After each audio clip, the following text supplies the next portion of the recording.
आज हम जैन आगम शास्त्र व्याख्या प्रज्ञप्ति सूत्र के सप्तम शतक के पहले उद्देशक के आधार पर जानेंगे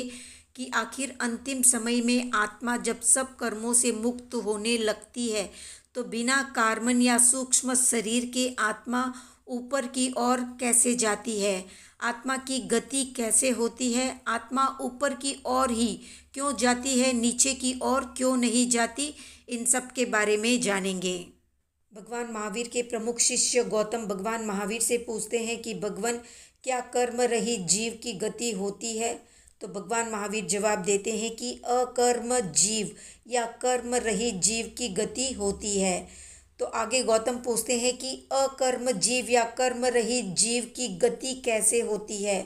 तो भगवान बताते हैं निरागता से, निरंजनता से, निसंगता से, गति परिणाम से, बंधन का विच्छेद होने से, निरिंधनता से यानी कर्म रूपी ईंधन से मुक्त होने पर और पूर्व प्रयोग से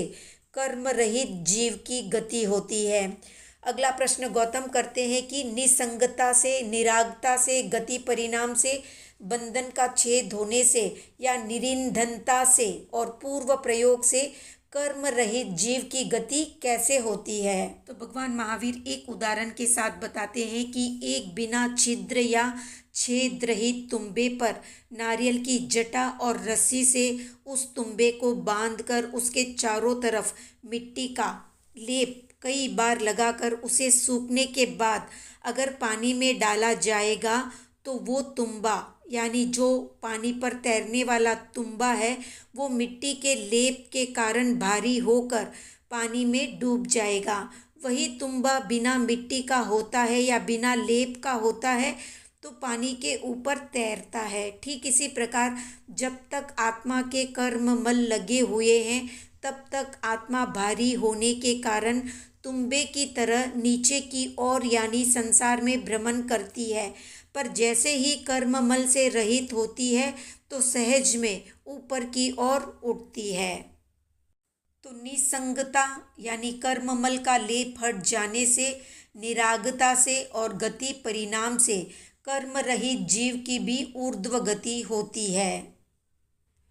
आगे गौतम भगवान से पूछते हैं कि भगवान बंधन का विच्छेद हो जाने से अकर्म जीव या कर्म रहित जीव की गति कैसे होती है। तो भगवान महावीर बताते हैं कि जैसे कोई मटर की फली, मूंग की फली, उड़द की फली, एरंड के फल या बीज को धूप में सुखाकर या धूप में रखकर सूख जाने पर वो फटता है और उसमें रहा हुआ बीज उछलकर दूर जाकर गिर जाता है। ठीक इसी प्रकार कर्म रूप बंध का विच्छेद हो जाने पर कर्म रहित जीव की गति होती है।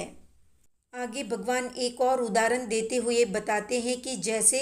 ईंधन से छूटे हुए या मुक्त हुए धुएं की गति किसी प्रकार की रुकावट न होने पर सीधे ऊपर की ओर जाती है, इसी प्रकार कर्म रूप ईंधन से रहित होने से कर्म रहित जीव की गति भी ऊपर की ओर ही होती है।